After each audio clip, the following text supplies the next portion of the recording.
굵직한 사회 이슈부터 사소한 문제까지 세상 만사에 꼬투리 잡으려고 모였다.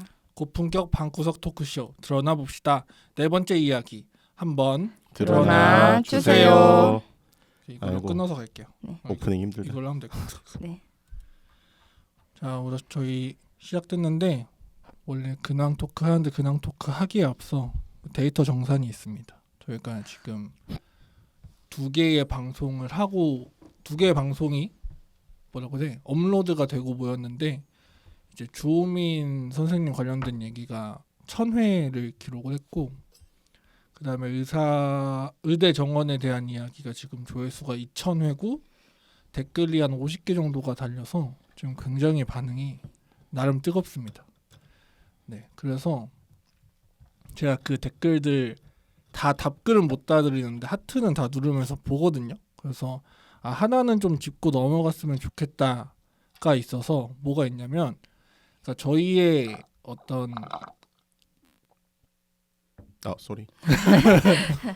한번 짚고 넘어가고 싶은 게 있는데 뭐냐면 저희가 그렇게 대단한 지식 수준을 가지고 얘기하는 게 아니에요. 그러니까 뭐 물론 공부를 하고 오긴 하지만 어느 분야에 대한 전문가가 당연히 아니기 때문에 사실 그런 걸 기대하시면 안 되고 저희는 그냥 대한민국 평균인들을 대변하는 마음으로 그냥 우리 이런 생각 가지고 있다기 때문에 그냥 누구나 할 수 있는 의견이어서 딱 그 정도 기대하시면 되고 자세한 거는 이제 다른 전문가들 말씀 들으시면 되고 저희는 그냥 평소 2030 남녀가 이런 생각하는구나 정도만 아시면 될 것 같습니다. 평소는 아니잖아. 평소는 아니지만 이런 사람들도 있구나.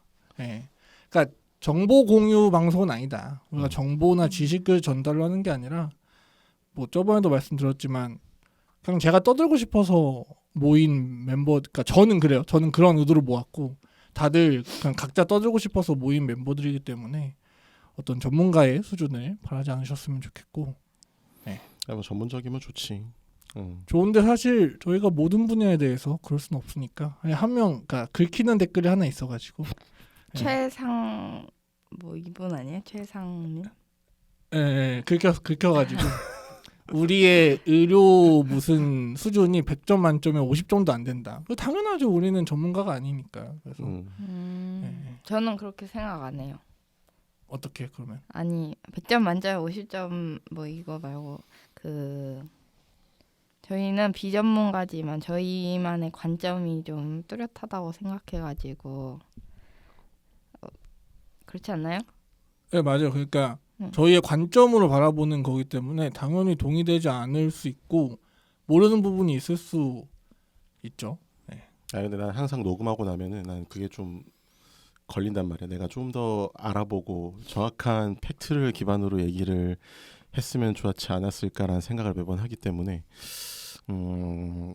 그 지적이 난 와닿는 지점도 있더라고. 내가 뭐 녹음하는데 뭐 일주일 내내 준비를 하고 하는 것도 아니고 뭐 하루 이틀 좀 조사해보고 평소에 가지고 있던 생각을 가지고 정리를 하는 건데 사실 우리가 관점을 가지고 얘기를 한다고는 하지만 그 관점이라는 것도 결국 어떤 지식을 기반으로 해서 그 위에 얹어지는 거잖아요. 그러니까 그 가지고 뭐 지금 머릿속에 들어있는 그 지식의 사실 자체가 잘못되어 있으면은 그 관점도 좀 이상하게 나올 수도 있는 거기 때문에 충분히 할 만한 지적이라고 생각해 나는. 그 저는 사실 저희가 틀린 말은 하지 않았고 깊이의 문제인 것 같은데 깊이는 더 가지면 되고 그러니까 이거는 다른 얘기로 제가 편하자고 하는 얘기인데 저희 말할 때 쩝 웃으면서 말하는 거 의식적으로 좀 안 해주시면 제가 훨씬 편합니다. 알겠습니다. 이거는 근데 딱히 누구 하나만이 아니라 저도 그렇고 다 그렇고 특히 웃으면서 하는 게 제일 많아요. 웃으면서 말하는 게 제일 많아서 그런 거. 그렇습니다. 이게 말버릇이라 평소 말버릇이라 이게 고치기가 쉽지가 않네. 나도 항상 모니터링하면서 나 이렇게 말하면 안 되는데 라는 생각을 매번 하는데 쉽지가 않네요. 근데 훨씬 줄어들고 있어서 의식하면 한 번씩 리마인드만 해드릴게요. 네. 그래서 저희 아무튼 뭐 이런 일들이 있었고 그리고 하나 더 얘기하면 저희가 물 들어올 때 노를 저으려고 지금 코너를 한 개 더 구상 중에 있습니다. 그러니까 얘기를 하다 보면 분명히 끌리는 사람이 있을 거란 말이죠. 이 세 명 중에 더 동의가 되는 사람이 있을 거예요. 그래서 그 한 명씩 돌아가면서 그냥 이번 주에 본인이 느꼈던 사회 현상에 대한 감상을 하는 방송이 이제 매주 금요일 아마 이게 들어갔을 때는 이미 업로드가 되고 있을 것 같은데 매주 금요일 5시에 업로드가 될 예정이니까 그것도 많은 관심 부탁드리면서 저희 2주 만에 뵙는데 어떻게 지내셨는지 저희 누룽지님부터 해볼까요? 저부터요? 네, 저는 저희 동아리 홍보를 지금 2주 내내 다녔거든요. 그래서 늘 말하는 그 페미니즘 동아리 홍보를 위해서 포스터를 학교마다 붙이고 여성학 수업이 있는 경우에는 수업하기 전이나 교수님한테 양해를 구하고 수업 중에 홍보를 좀 했습니다. 네, 그리고 또 지역에서 청년들한테 식재료 나눠주는 사업을 해주셔가지고 그 식재료로 일주일 내내 아주 배부르게 먹고 있습니다. 네, 이 정도? 네, 저는 계속 얘기하는 사이드 프로젝트들을 좀 하고 있고 그것도 뭐 있지? 네, 그래서 사업을 좀 진지하게 하려고 지금 엄청 바빠요. 어제 사업 계획서 하나 써가지고 냈고 지금 따로 강의하고 있는 게 있어서 그것도 지금 준비해야 되고 그리고 제가 신점을 봤거든요. 진짜? 네. 뭐 길게 얘기할 수는 이거는 따로 길게 얘기하겠지만 봤는데 너도 신기가 있다라는 얘기를 들어서 굉장히 재밌다. 근데 뭐 딱히 맞는 얘기는 없었고 그렇게 좀 스펙타클하게 보냈습니다. 은근 점 보는 거 좋아하네. 저는 오컬트에 관심이 많아서 그러니까 저희는 사실 이렇게 지적 대화를 위한 넓고 얕은 지식의 오마주라고 저는 생각하는데 거기서 이제 최 사장님 포지션을 맡고 있거든요. 네. 그런 거. 최 사장님과 이독실님, 김독실님은 이독실님. 이독실. 네, 이독실님이 섞인 오컬트와 종교 담당을 맡고 있어서 네, 롤에 맞게 행동하고 있고 예, 교회도 다니려고 하고 있습니다. 안 다닌 지 꽤 되지 않았나? 교회는 건물이 아니기 때문에 다니긴 계속 다녔고 아멘. 예, 이제 관계를 맺을 것이냐라고 하면 이제 관계를 맺으려고 하고 있습니다. 네.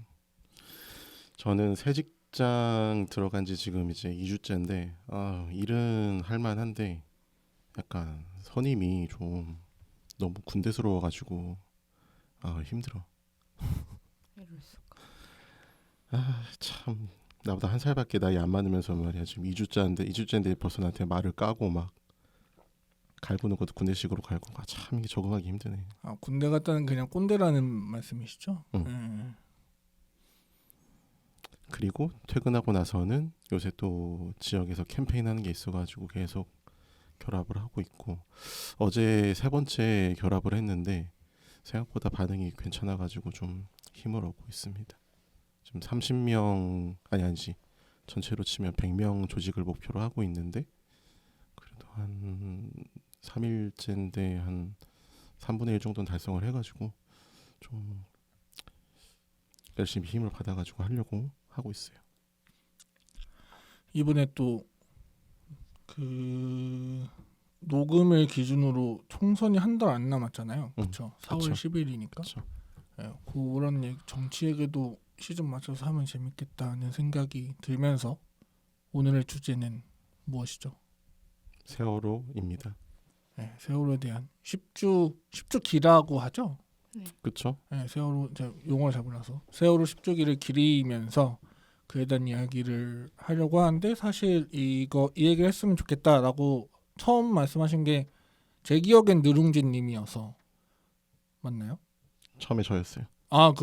저였는데 노롱진님도 하면 좋겠다라고 해가지고 이렇게 된 거죠. 그러면은 바닐라님께서 왜 이 주제를 했으면 좋겠다고 생각하셨는지 무슨 이야기를 하고 싶은지를 한번 이야기를 해주시죠. 다른 이제 세월호가 이제 오늘 4월 16일이면은 10년을 맞이하는데 그 동안에 여러 번의 이제 국가 차원에서의 조사가 있었음에도 불구하고 이 사고가 왜 일어났는지, 책임자는 누구인지, 어떤 구조적인 제도적인 개선이 있어야 되는지에 대해서 제대로 뭔가 해결이 된 게 아무것도 없어요. 그래서 얼마 전까지만 하더라도 지금 세월호 유족분들이 전국 순례 다니면서 이제 행진하면서 이제 어제 서울에 도착했고, 그런 식으로 좀 여전히 세월호 세월호 사고에 대해서 해결되지 않은 문제들에 대한 투쟁이 계속되고 있는데, 마침 이제 10주기를 맞이해서 이런 해결되지 않은 문제에 대해서 좀 다시 한번 고찰을 해보고 어떻게 나아가야 될지 한번 생각을 했으면 좋겠다라는 생각이 들어가지고 좀 이 주제를 한번 골라봤어요.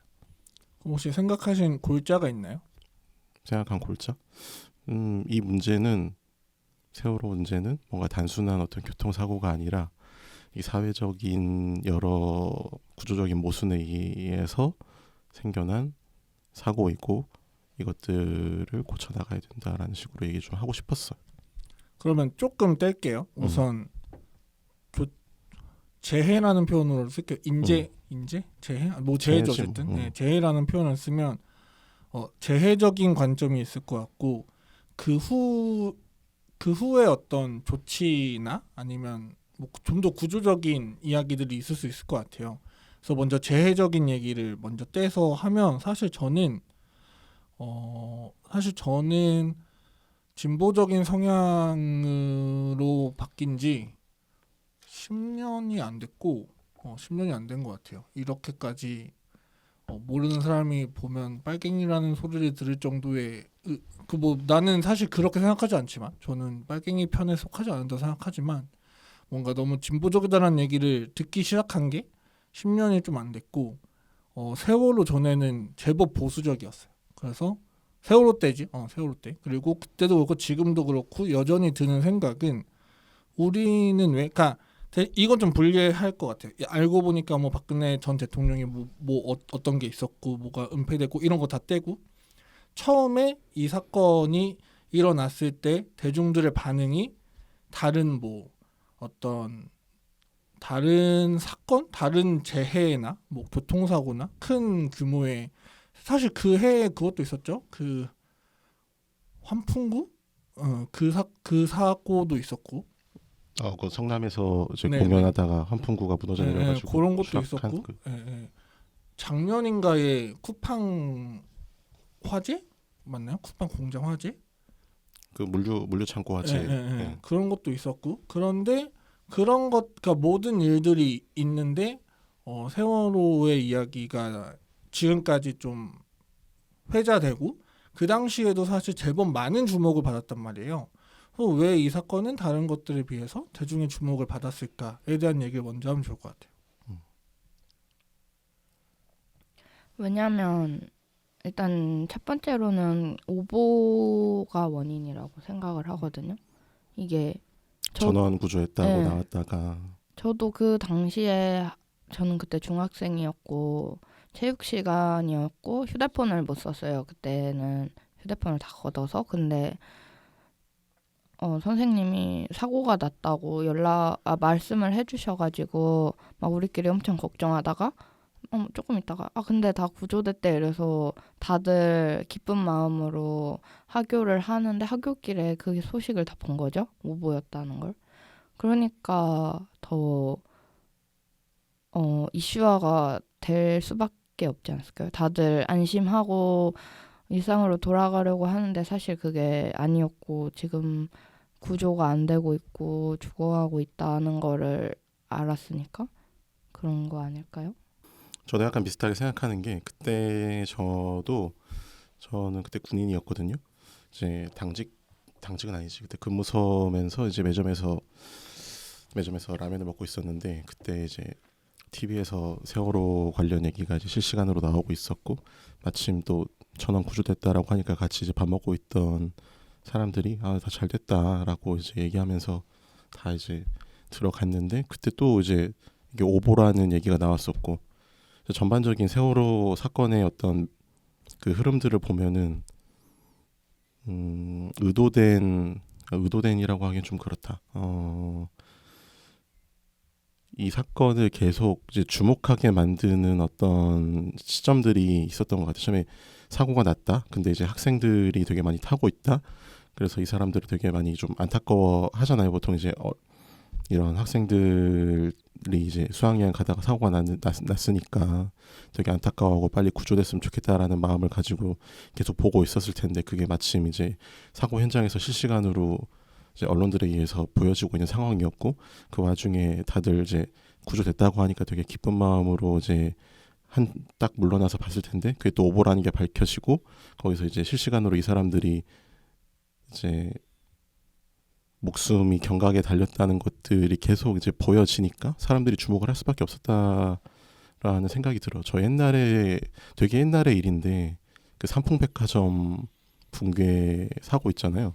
그때도 약간 이런 흐름이었던 것 같아요. 그때는 제가 10살도 안 됐지. 그때는 되게 미취학 아동이었는데도 어렴풋하게 기억이 나는 게 그때 분위기에도 되게 누구 이제 무너진 잔해에 이제 사람이 몇 명이나 깔려 있느니 생존자들이 얼마나 있어야지 이제 얼마까지 버틸 수 있느니 하면서 되게 많은 주목을 했었던 것 같은데 그때처럼 되게 이런 참사가 발생하는 거를 되게 사람들이 안타까운 마음으로 봤다. 그래서 좀 더 많이 주목을 하지 않았나라는 생각이 들어. 저도 기억나는 게 저는 20살이었는데 이 21살이었나? 뭐 아무튼 그때쯤이었는데 제가 점심에 순댓국밥을 먹고 있었던 게 기억이 나요. 그걸 먹고 있다가 저게 이제 보도가 됐고 그 당시 보도도 이제 이런 일이 있었는데 다 구조가 됐다라고 해서 이제 친구들끼리 참 다행이다.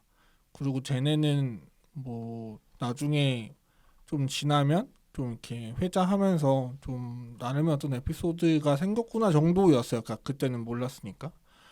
그러고 이제 오보라는 걸 알게 됐는데 이 얘기부터 하면 좋을 것 같아요. 왜 오보가 나왔을까요? 그에 대한 뭔가 있나요? 팩트가?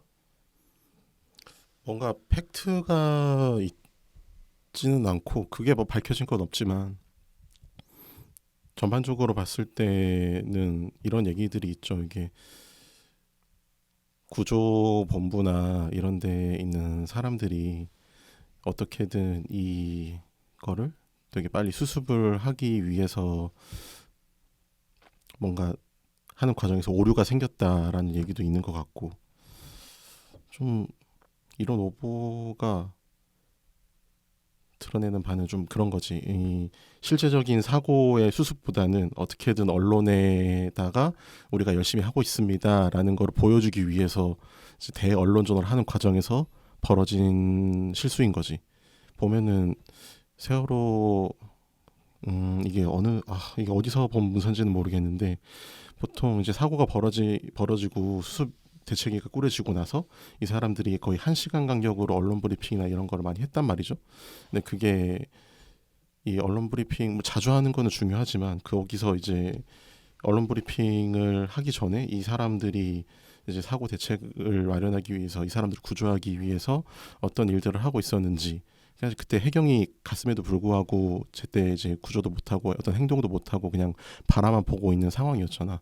근데 그거를 수습 어떻게 대책을 마련할지 고심하기는커녕 이제 언론들에 대해서 어떻게 대응할지를 먼저 우선시했던 그런 모습들이 보이는 것 같고 그런 과정에서 어떻게든 사태를 수습하기 위해서는 뭐라도 이제 해야 되니까 거기서 그런 전원구조라는 오보를 낸 게 아닐까.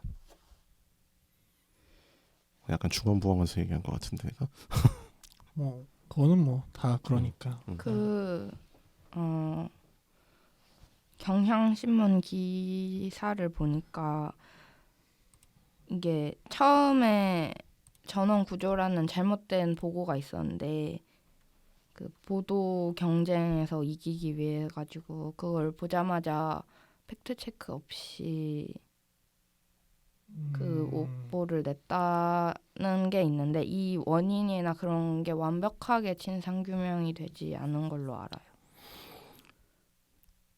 오보의 원인에 대해서. 그렇죠. 처음에 왜 보고가 뭐 그렇게 됐는지 이런 거. 처음에 왜 애초에 맨 처음에 왜 전원 구조 오보가 나왔는지에 대해서는 정확하게 알 수 없는 것 같은데 근데 아무튼 그 보고가 있었고 그거에 대한 팩트 체크 없이 빠르게 보도하느라고 그렇게 됐다고. 작년에 제가 언론에 대한 교양을 하나 들었는데 거기서도 그렇게 얘기 들었고 지금 신문 기사에서도 그렇게 내용이 나와 있네요. 그러면은 자연스럽게 이을 수 있을 것 같은데 사실 세월호 이야기가 나오면서 좀 지속적으로 따라붙는 게 진상규명이란 말이에요. 근데 이제 어떤 이런 흐름을 별로 좋아하지 않는 분들은 무슨 진상이 어딨냐, 그냥 이건 사고고 단순 사고고 뭐 이렇된 거지 규명할 진상이 어딨냐라는 이야기를 되게 하는데 우리가 얘기하면서 일단 하나를 찾은 것 같아요. 물론 이 오보는 어떤 맥락에서 이루어졌는지 그리고 이걸 알아야 똑같은 실수를 반복하지 않겠죠. 그래서 이런 것처럼 우리가 일단 규명해야 되는 진상들을 나열을 하고 그 얘기들을 좀 하나씩 해보면 될 것 같아요. 뭐가 더 있을까요? 나 이거 이게 오보 관련해 가지고 갑자기 또 생각난 게 있는데 이게 군대 얘기를 또 들어가게 되는데 이게 내가 예전에 이제 공군에서 복무할 때 탄도탄 관련한 부서에도 같이 좀 친한 사람들이 있었단 말이에요. 이제 북한에서 탄도탄이나 이런 거를 발사하면은 그때 이제 민감한 사안이니까 엄청나게 많은 저단들이 빗발친단 말이에요. 이게 공식 보고 라인, 그러니까 어떤 상황이 발생하면 공식 보고 라인에 따라서 차근차근 단계별로 올라가는 게 그런 라인이 있는데 그 라인 바깥에 있는 사람들도 그 탄도탄 작전 관련한 부서에 다이렉트로 전화를 해가지고 엄청 많이 물어본단 말이야. 그런 과정에서 요 이제 탄도탄 감시 부서들은 이 실제로 대처를 하는 것보다 이 사태를 어떻게 이제 정리를 해가지고 보고를 할지 골몰할 수밖에 없단 말이에요. 보통 군대에선 그런 일이 많이 발생하잖아요. 하도 이제 보고에 홍수에 시달리다 보니까 실제적인 대처를 하기는커녕 이거를 윗사람들한테 어떻게 잘 입맛에 맞게 다듬어가지고 내가 좀 뭔가 꼬투리가 안 잡히게 할 수 있을까에 골몰하게 된단 말이죠. 요 세월호 오보도 이런 맥락에서 발생하지 않았나라는 말을 하고 싶었어. 요거 저도 든 생각이, 그러니까 이 사실 세월호 사태 이후로 안전불감증이란 말이 이렇게 되게 유행이라고 하면 좀 그렇지만 그때부터 좀 퍼지기 시작했잖아요. 안전불감증이라는 말이 그때 좀 기점으로. 근데 저는 그런 것 같아요. 뭔가 사실 이 안전불감증에 대한 이야기를 할 때는 그 당사자들에 대한 이야기를 한단 말이에요. 그 안에 있던 뭐 학생들이 뭐 가만히 있었다 얘기를 듣다 보니까 잠시만요. 어디부터 겹쳤는지 기억이 안 나서 안전불감증이란 말을 많이 하는데 얘기를 듣다 보니까 그 학생들한테만 해당될 얘기가 아니라 이게 어디까지 당시 이해관계가 얽혀 있었는지 모르겠는데 당시 어떤 단체들, 기관들, 그냥 정부라고 표현할게요. 어쨌든 정부 산하 기관일 테니까 당시 정부 자체도 이 사건에 대해서 그렇게 심각하게 받아들이지 않았던 것 같아요. 이야기 좀 들어보니까 사실 이걸 정말 심각하게 받아들였다면 뭔가 그런 이걸 빠르게 하기보다는 좀 정확한 걸 하지 않았을까. 그리고 그거 자체는 좀 한국에 오랫동안 자리 잡은 이 관료제 안에서 이거 어떻게 된 건데 수습 어떻게 할 건데 뭐 이런 것들이 아마 있지 않았을까 라는 생각도 듭니다. 이거 내가 세월호 관련 타임라인을 좀 보니까 이제 박근혜 7시간 얘기 이런 것도 막 있었잖아요. 그때 보면은 이게 청문회에서 나온 얘기인지 지금 내가 정확히 기억이 안 나는데 이제 박근혜한테 이제 보고를 들어갔던 그 최초 보고를 하러 들어갔던 이게 누군지 기억 안 나네. 정호성 비서관인지 안봉근인지 아니면 김기춘인지는 모르겠는데 하여간 그 사람 중에 한 명이 이 사태를 인지한 거는 뉴스 속보를 보고 알게 됐다 그러더라고요. 그래서 이제 뭔가 공식 보고라인을 통해서 전해진 게 아니라 이 사람도 TV를 보고 알게 돼가지고 박근혜한테 보고를 하러 들어갔는데 못한 거지. 근데 저 진짜 궁금한 건데 이런 사건들, 그러니까 이런 재해들이 대통령한테까지 가는 게 일반적인가요? 규모라고 판단되면은 다 이렇게 보고를 하지 않을까? 아 규모에 따라서 아마 근데 처음에 세월호가 이게 뒤집혀졌을 때는 해경에서 현장에서 판단을 하고 자기 윗선한테 보고를 했을 거고 그 윗선은 또 자기 윗선한테 보고를 했을 테고 그런 식으로 층층 시야 올라가면서 대통령까지 갈 텐데 처음에 판단할 때는 이 사람들이 그냥 자기네들이 알아서 수습할 수 있을 거라고 생각하고 어느 순간까지는 보고를 안 하고 있다가 이게 언론 통해 가지고 이게 다 뒤집혀졌는데 구조도 못 하고 있댄다라는 거를 대통령의 뭐 비서관인지 뭐 무슨 실장인지 이런 사람이 뉴스를 통해서 보고 이제 대통령한테 달려갔겠죠. 왜냐하면은 그렇게 말씀하신 분들 많단 말이에요. 그게 무슨 대통령이 그런 사건까지 다 개입해야 되냐라고 주장하신 분들도 많아서 좀 그 설명이 있었으면 좋을 것 같아서. 여기까지 느룽주님은 어떠세요? 그러니까 일단 어떤 진상을 규명해야 되느냐 이거 하나가 그쵸. 대통령이 그걸 해결해야 하느냐 이거 같은데 진상 규명돼야 하는 부분은 저는 정말 많다고 생각하고 저는 막 일단 첫 번째로는 그 전원 구조라는 오보 자체에서도 규명돼야 할 진상들이 되게 많다고 생각하거든요. 지금 다시 좀 찾아보니까 중앙재난안전대책본부에서도 탑승객 477명 중 368명을 구조했다고 밝혔거든요. 그러니까 언론 말고 중대본에서도 그렇게 밝혔단 말이에요. 그러고 나서 조금 있다가 2시에 그렇게 밝히고 3시에 180명이 구조됐다고 밝힌 거죠. 그렇게 중대본에서도 잘못된 정보를 내놓은 것에 대해서 더 많은 진상 규명이 돼야 된다고 생각하고 언론이 이거에 대해서 그냥 제대로 팩트 체크하지 않고 기사를 내보냈는데 그 사람들이 21년에 다 무혐의로 풀려났거든요. 그 책임자들이. 그런 거 관련해서도 물론 법정에서는 당신들이 일부러 이렇게 한 게 아니라 뭐 자기들이 잘못 알고 뭔가 의도적으로 오보를 낸 게 아니라 그냥 잘못된 정보를 알고 내보낸 거라서 무혐의 처리가 난 건데 그러면은 이제 진상 규명이라는 걸 하라는 이유가 다시는 그 일이 재발되지 않기 위해서 진상 규명을 하라는 거니까 그러면 잘못된 정보가 갔을 때 어떤 식으로 팩트 체크해야 되는지 어떤 식으로 내보내야 되는지에 대한 걸 더 속속들이 정하기 위해서 더 많은 진상이 규명돼야 된다고 생각을 하고요. 일단 그리고 대통령이 그걸 다 해결해야 하느냐에 대해서는 그럼 대통령은 어떤 일을 해야 된다고 생각하시는지 그분들은 그게 좀 궁금한 것 같아요.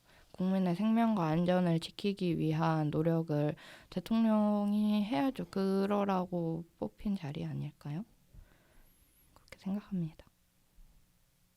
네, 그래서 진상규명에 대해서도 저도 좀 최근에 생각을 해봤는데, 그러니까 최근에 그 이후에 어떤 그러니까 세월호 이후에 좀 비슷한 일들은 따로 2부 때 다루려고 했는데 이 얘기는 좀 제가 하고 싶어서 잠깐만 하면 최성병 사건 있잖아요. 네. 그때 이제 어머니인가 어떤 분이 이제 대체 그 사람이 왜 구명조끼도 없이 거기에 들어갔는지 진상을 규명해달라라는 얘기를 제가 뉴스에서 들었는데 전 듣고 어떤 생각했냐면 거기에 진상이 어디 있습니까? 그냥 군대가 군대 한 거지 라고 생각했거든요. 그러니까 군대에서는 비일비재한 일이고 거기에 진상이 어디 있어 그냥 뭐 늘 있던 일이 일어난 거지라는 생각해서 그럼 이 사람한테 필요한 건 정말 뭘까? 이 사람이 정말 원하는 건 뭘까에 대해서 생각을 좀 해봤어요. 그러니까 이건 제 생각이니까 실제는 아닐 수도 있는데 결국 진심 어린 사과인 것 같아요. 지금도 좀 생각을 하면서 그거에 대해서 그때는 이 보도는 이래서 오보가 난 거고 중대본은 당시에 이런 일들이 있었고 박근혜 전 대통령은 7시간 동안 이런 행동을 했습니다. 라는 게 밝혀지면 과연 만족할까요? 그건 저는 아닐 수도 있다고 생각해요. 물론 맞을 수도 있지만. 그래서 사실 그 사람들한테 필요한 건 좀 진심 어린 사과와 또 지속적으로 이야기하고 있는 재발 방지에 대한 이야기인데 참 사람들이 이거는 뭐 어느 사람들이건 자신의 잘못을 있는 그대로 인정한다는 게 참 어려운 것 같고 또 요 얘기도 생각나서 얘기하면 그때 그 뭐죠? 작년에 이태원 참사 관련된 행사라고 표현해도 되나 그거를? 뭐라고 하죠? 뭐 퍼레이드 뭐 축제? 그냥 행사라고 할게요 그러면. 예, 예. 시청에서 있던 예, 예, 예. 그럼 행사라고 해도 되니까 행사라는 게 좀 뭔가 세월호 저 이태원 1주기 예, 그 집회 얘기하는 네네. 거죠? 집회라고 할게요. 예. 나는 지금 헷갈렸어.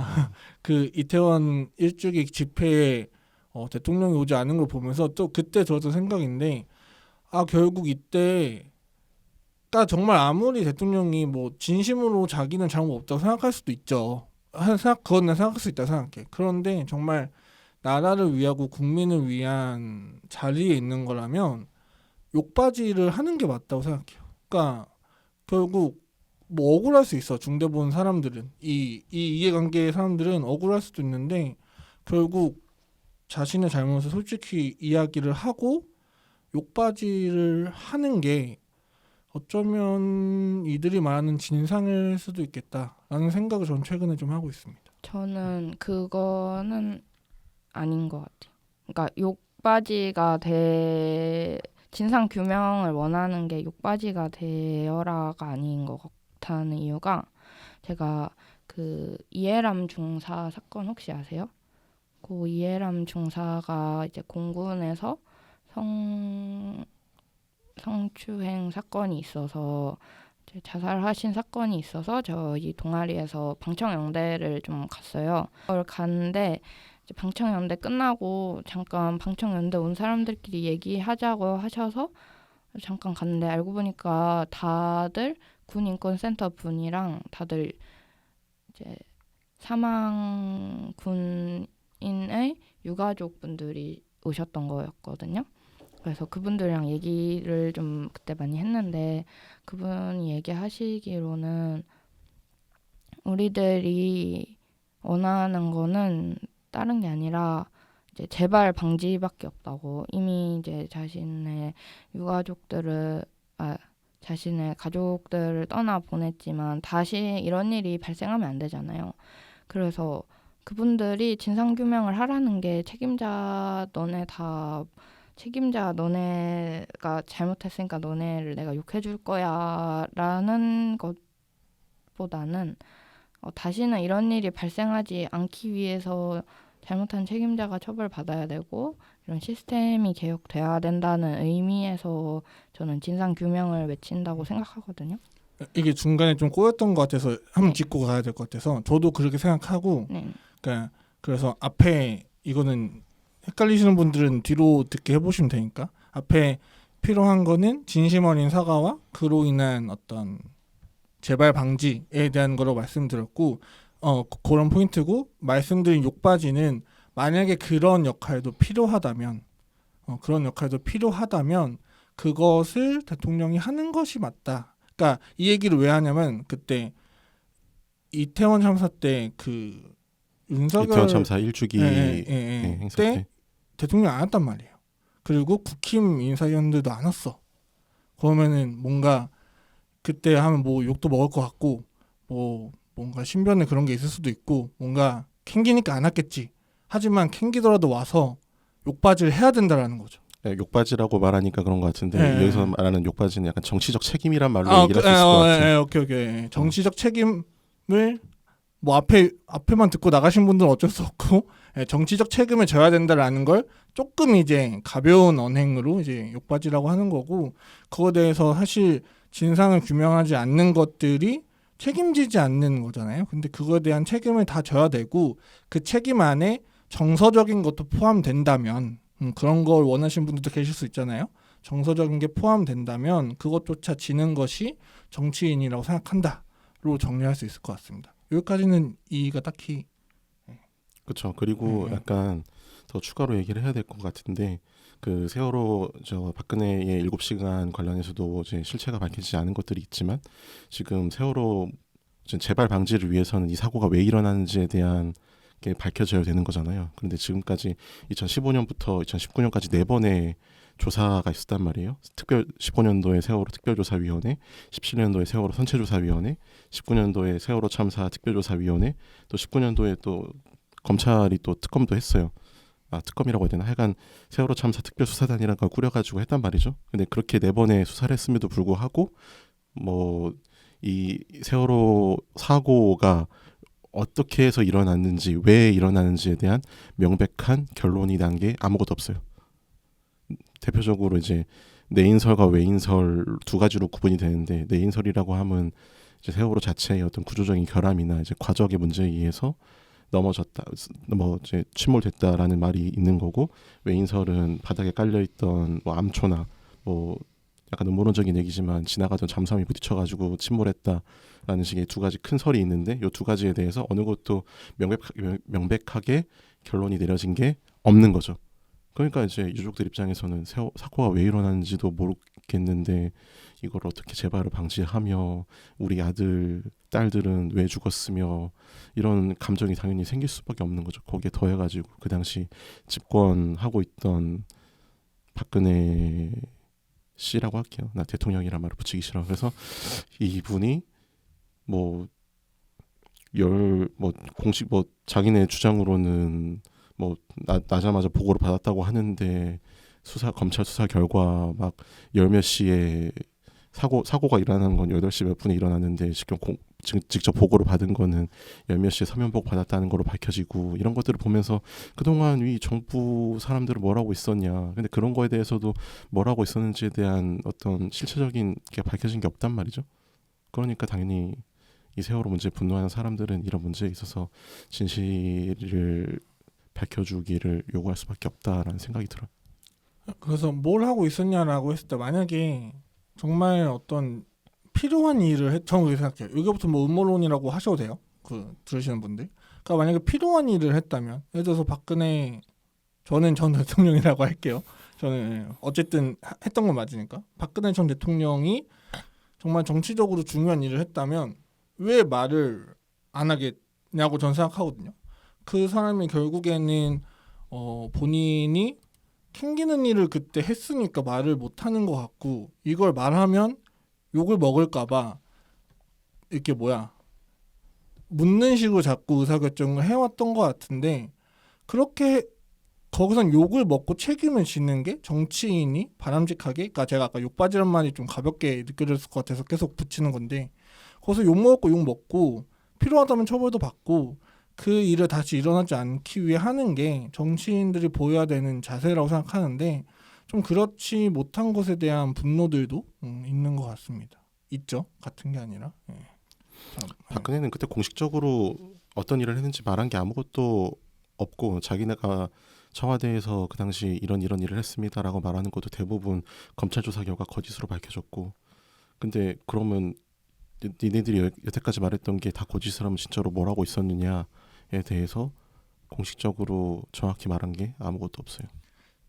약간 관련된 뭐 얘기 있지 않아요? 뭘 했다더라 뭐 이런 거 있지 않아요? 뭐 피부 미용 시술 받았다더라 뭐 이런 얘기들이 있죠. 드라마 봤다는 말도.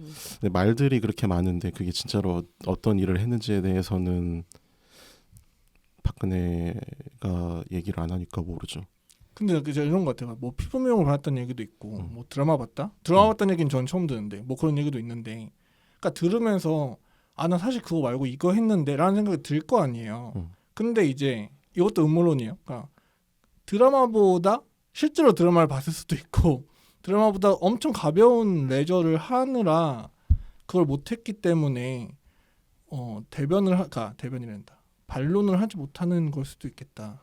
라는 생각이. 근데 사실 어떤 일을 했는지는 그다지 중요하지 본질적인 문제는 아닌 것 같아요. 근데 저도 그렇게 생각해요. 사실 이명박 전 대통령도 출근은 완전 일찍 해가지고 칼 출근해가지고 야근까지 하고 그랬단 말이에요. 근데 요 박근혜 씨는 자기들 공식적으로 자기 수요일은 일 안 한다고 하면서 공식 일정도 아무것도 안 잡고 마침 그 세월호 사건 터진 날이 또 수요일이란 말이야. 그래가지고 그래서 더 늦은 걸 수도 있지. 근데 어쨌든 이 당시 박근혜 대통령 확실한 직무유기를 하고 있었다라고 생각해. 저는 근데 박근혜 그 7시간이 굉장히 그 중요하다고 생각하는 편인데 근데 그게 그렇게 엄청 중요한가는 사실 잘 모르겠어요. 그거는 좀 제가 느끼기에는 민주당 쪽에서 박근혜의 정치적 생명을 끊기 위해서 뭔가 좀 더 그거에 더 뭐라 해야지 거기에 더 매달린 것 같고 박근혜를 흠집내기 위해서. 저는 사실 박근혜가 그때 뭘 했건 안 했건 사실 뭔가를 했으면 사고가 더 잘 수습될 수는 있었겠죠. 하지만 그 사고가 나는 것 자체를 막진 못하는 거잖아요. 그래서 그 사고가 왜 났는지에 대해서 더 집중을 하고 그걸 막기 위해서 한국 사회가 전체적으로 어떤 면이 변해야 되느냐에 대해서 더 집중을 해야 된다고 생각하거든요. 세월호 같은 경우에는. 왜냐면 그 사고는 세월호라는 배 자체에 저는 내부 결함이 굉장히 컸다고 생각을 해서 4월 16일이 아니라 4월 15일에 났을 수도 있고 17일에 났을 수도 있는 사고라고 생각을 하는 편이어서 그거에 왜 더 집중하지 않고 박근혜 7시간에 더 집중하지? 그러니까 이걸 너무 뭔가 민주당이나 진보 세력만의 의제로 끌고 가고 이건 사실 거기에 우파가들이 탈 수도 있는 문제잖아요. 그거 그냥 정말 그걸 너무 뭐라 했지? 진보 진영만의 이슈다고 생각하게 하는 거 자체가 문제인 것 같아요. 정리를 하자면 박근혜의 7시간에 대해서 이제 직무유기의 측면 말고 더 그 시간에 뭘 했냐를 가지고 끌고 들어가는 거는 박근혜 개인에 대한 공격인 거고 그거는 우리 세월호 문제가 가지고 있는 어떤 사회적인 문제를 가리는 게 될 수도 있다라는 말씀을 하고 싶은 거죠. 네. 저는 그래서 이거 되게 이 문제의 피로도 느끼는 사람들이 많다고 생각하는데 그 이유가 좀 박근혜 그 사람들이 하는 말 중에 박근혜가 뭘 했으면 이게 왜 바뀌냐? 이런 식으로 생각하더라고요. 물론 뭐 다 그런 생각하지 않겠죠. 아무튼 그래서 너무 그거에 집중하니까 정치적 쟁점만 되고 그런 것 같아서 애초에 그 사고가 왜 났는지에 대해서 더 이야기하지 않는 거가 더 본질을 흐리는 것 같다는 생각을 하긴 했어요. 물론 그런 사고는 어쨌든 계속 나니까 그 사고가 났을 때 어떻게 대처해야 하느냐의 측면에서는 그게 사실 중요한 문제긴 한데 저는 이런 것 같아요. 그러니까 저는 같은 말이구나. 그러니까 저는 이렇게 생각하는데 결국 우리가 국가의 책임을 묻는 이야기가 논할 때는 그러니까 그것이 국가가 무언가를 그러니까 박근혜라고 할게요. 박근혜에 대한 책임을 논할 때는 박근혜가 뭔가 할 수 있는 실제로 영향력을 끼칠 만한 요인인가에 대한 이야기도 할 수 있다 생각하는데 그러니까 그 배의 상태, 피지컬적인 모습들에 대해서 물론 국가 차원에서 좀 더 검수를 잘했어야 됐다라는 이야기도 필요한 이야기인데 이야기고 근데 반면에 저는 저는 7시간을 밝히는 것도 중요하다고 생각하는 게 그때 뭘 했냐가 전 중요하다고 생각해요. 왜냐하면 그때 만약에 정치인이 정말 개인의 레저를 하느라 그게 길어져서 안 됐다. 그러면 그거에 관련된 어떤 구조적인 책임이나 변혁이 필요할 수도 있고 만약에 다른 정치적인 의사결정을 하느라 늦어졌다라면 내가 이게 중요하다고 생각했는데 우리의 국민들은 요 사안을 더 중요하게 생각하는구나 라는 경중의 문제도 따질 수 있고 그러니까 뭔가 그 사건을 규명함으로써 그 7시간을 규명함으로써 정치인들 혹은 우리나라가 어떤 가치를 더 중요하게 생각해야 되는가를 정할 수 있다 생각하고, 근데 누룽지님 말씀도 동의를 하는 건 사실 뭐라고 해야 돼? 뭐가 더 중요한 건 아니잖아요. 그러니까 그런 세월호의 어떤 국가 차원에서의 그런 시설에 대한 정비도 당연히 이루어져야 되고, 제 표현을 빌려서 어떤 그런 가치관에 대한 것도 필요한데, 지금은 너무 그래서 7시간 동안 뭐 했는데 라는 그쪽으로만 집중되면서 이것이 너무 정치적인 이야기로 정치 싸움인 것처럼 포장이 되고, 실제로 그렇게 인식하고 피로감을 느끼는 분들이 대다수인 것 같습니다.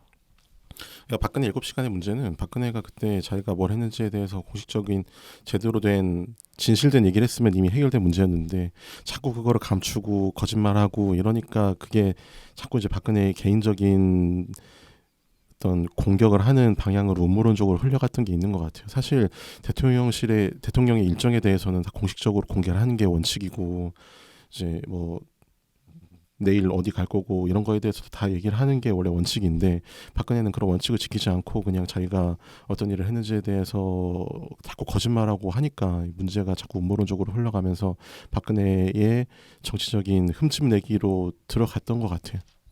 완전 음모론인데 그럼 의도적으로 말을 안 했을 수도 있을까요? 그러니까 덮으려고? 자기가 본인이? 네, 본인이 약간 본인의 흠집 내면서 포커싱을 함으로써 박근혜 그 정도로 고도의 정치적인 계산을 할 능력이 있는 사람이라고 생각하지 않기 때문에. 네, 원래 이런 얘기 하려고 지금 이 얘기 꺼낸 거여서. 진짜. 근데 사실 그때 이미 박근혜는 밝혀진 바에 의하면 이미 최순실의 꼭두각시였잖아. 그렇죠. 그래서 이 얘기를 한 게 뭔진 모르지만 어떤 최순실의 플레이였을 수도 있겠다. 그렇게까지는 안 보세요. 근데 뭐 그럴 수도 있죠. 그 다른 걸 다 빼고 이거를 쟁점화 시켜서 다른 거에 대한 논의를 묻히게 하자라는 뭔가 그런 전략을 정말 고도의 전략가가 뭐 내렸을 수도 있겠지만 그건 뭐 알 수 없고, 오히려 이제 네. 그런 방향으로 가자면 세월호 사고가 일어난 이후 그 연도 후반기에 11월 달쯤에 그 정윤회 문건 얘기가 나오면서 이제 비선실세에 대한 얘기가 막 나오고 있었단 말이죠. 오히려 그 사건이 세월호 문제를 덮기 위해서 터트렸다라고 말할 수 있을 것 같은데. 좋습니다. 음모론이자 여기까지 하고 그러니까 다시 돌아올게요. 진상 규명에 대해서 5분 정도 더 얘기해 보면 좋을 것 같아요. 진상 규명.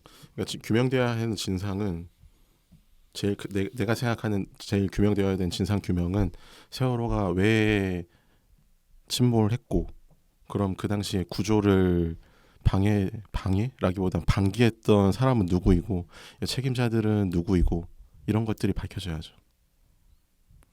누룽지님은? 저도 공감해요. 왜 일어났고 왜 오보가 났고 왜 구하지 못했는지. 저는 뉴스를 보면서 계속 답답하면서 화가 나는 거예요. 그냥 저거를 총이나 이런 걸로 깨서 구하면 안 되나? 뭐 그건 저는 모르는 선수 얘기지만. 바닥을 뒤집힌 상태에서. 아니 거기 헬기가 이렇게 뜨는 영상을 봤는데 위에 이렇게 창문이 있어요, 계속. 그럼 그 창문을 깨서 어떻게 못하나? 저는 너무 답답한 거예요. 저는 아무것도 모르지만 왜 그런 거라도 시도하지 않았는지, 왜 이게 침몰하자마자 모두가 죽은 게 아닌데 왜 구하지 못했고, 그리고 또 한 가지 더 얘기하자면 그 생존자 인터뷰 같은 거를 그때 봤었는데 해경들이 굉장히 폭력적으로 구하는 과정에서 폭력적으로 굴었다고 하더라고요. 그런 것도 좀 이해가 안 되는 거예요. 막 욕을 막 했다는 거예요. 자기는 그런 것도 왜 무슨 일이 있었고 무슨 지시를 받았길래 그런 식으로 됐지, 이런 것도. 뭔가 이런 실체적인 진상 규명이 안 되니까 자꾸 음모론이 막 나오잖아요. 이게 뭐 세월호가 무슨 누구의 제사를 지내기 위해서 맞아. 침몰시킨 거라느니 뭐 이런 식의 말도 안 되는 음모론들이 확대 재생산되는데, 이게 결국 진짜 실체적인 침몰 이유가 밝혀지지 않아서이지 않을까. 사실 여러 번의 조사에도 불구하고 이게 지금 침몰한 지도 오래됐고 여러 가지 증거들이 많이 바다 환경에 의해서 손상이 되었기 때문에 실체적인 진실을 밝힐 수 없다라고 내린 게 이제 2022년도에 나온 그 조사위원회의 최종 결론이었단 말이에요. 그것 때문에 얼마나 이제 유족들이 답답했겠어요. 그렇죠. 그러니까 저는 그런 음모론도 들어봤어요. 그러니까 거기에 누군가가 죽었으면 좋겠는 사람들이 타고 있었다. 그러니까 뭐 정치적으로 중요한 사람들. 약간 뭐 그런 얘기도 있었죠. 뭐 네. 실린 화물 중에 이거를 뭐 침몰시켜야 되는 게 있었는데 그거 때문에 이제 침몰시켰다. 뭐 이런 얘기. 그건 뭐 저는 아니라고 생각해요. 하우스 오브 카드에 보면 그런 얘기도 나오긴 하던데. 그렇구나. 저는 그리고 이건 지금 타이밍이 이게 됐는지 모르겠는데 제가 세월호에 대한 구주기 다큐도 작년에 막 보고 그랬는데 보면 세월호를 운행하는 사람들이 계속 위험하다. 왜냐면 그게 증축을 막 하고 그러니까 계속 무게중심이 위로 올라가니까 계속 운전할 때마다 흔들리고 그러고 매번 강하게 흔들리고 그랬다는 거죠. 그래서 운행하는 조타수라 하나 그런 사람들이 뭐 화물칸을 더 줄이고 사람을 더 태워야 된다라 했나? 아무튼 뭐 그런 식으로 얘기했대요. 근데 그러면은 돈을 많이 못 벌잖아요. 그러니까 그러면 안 되고 뭐 화물이 더 많으면 이게 더 가라앉으니까 더 안전한 거 아니에요? 이런 식으로 뭐라 해야 되죠? 그 사장은 아니고 아무튼 그 상사들이 그렇게 얘기하면서 그냥 진행을 했다는 거예요. 그런 사람들, 그런 지시 내리고 그런 증축한 사람들 이런 거에 대해서 대부분은 모른단 말이죠. 이런 것도 더 알려야 되고 이런 것도 더 진상 규명돼야 된다고 저는 생각합니다. 이것도 아까 누룽지님 말씀하신 것처럼 이게 정치 싸움으로 프레임이 씌우다 보니까 좀 그러니까 저번에 얘기 나눈 의대정원이랑도 좀 비슷한 맥락인 것 같아요. 그게 그렇게 한번 프레임이 씌워져 버리니까 그렇게만 대중들은 볼 수밖에 없고 뭔가 우리가 정말 알아야 하는 그래서 이 대비라는 게 사실 정치인들의 어떤 후속 작업일 수도 있지만 그러니까 뭐 오보를 하지 말고 보고를 제대로 하고 이걸 수도 있지만 사실은 그 문제 자체가 일어나지 않아야 하는 게 당연하고 좀 그거에 대해서 좀 국가 차원에서 예방책이 있으면 좋은데 좀 그렇지 못한 거에 대한 규명을 해줬으면 좋겠다라는 얘기인 것 같고 저희가 일단 한번 쉬었다 올 것 같은데 진상규명에 대한 얘기 더 하고 싶다 넘어가도 된다. 넘어가도 될 것 같아요. 저 좀 더 하고 싶어요. 오케이. 그러면 잠시 쉬었다가 왜냐면 이제 이게 여러모로 좋아서 잠시 쉬었다가 이따가 진상 규명에 대한 얘기 듣는 사람 기준으로는 일주일 뒤에 돌아오도록 하고 그리고 저는 하고 싶은 게 그 뒤에 이어졌다라기 좀 그렇지만 그런 사고가 있었음에도 불구하고 여전히 비슷한 일들이 반복되었잖아요. 뭐 이태원 참사도 그렇고 최상병 사건이라고 하나요? 뭐 그 일도 그렇고 아까 잠깐 얘기한 뭐 쿠팡 물류 뭐 이런 것도 사실 다 같은 맥락이죠.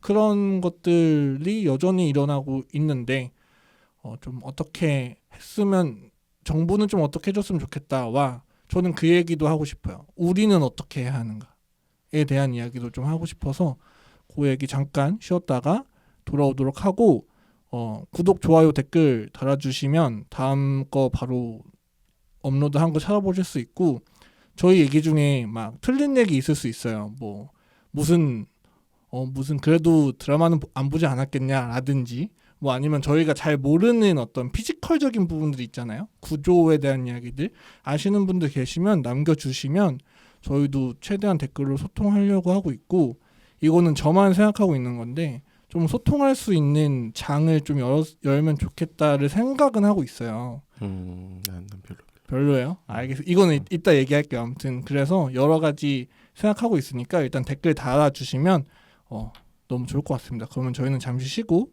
다음 주에 돌아오도록 하겠습니다. 이따 봐요. 다음 주에 뵙시다.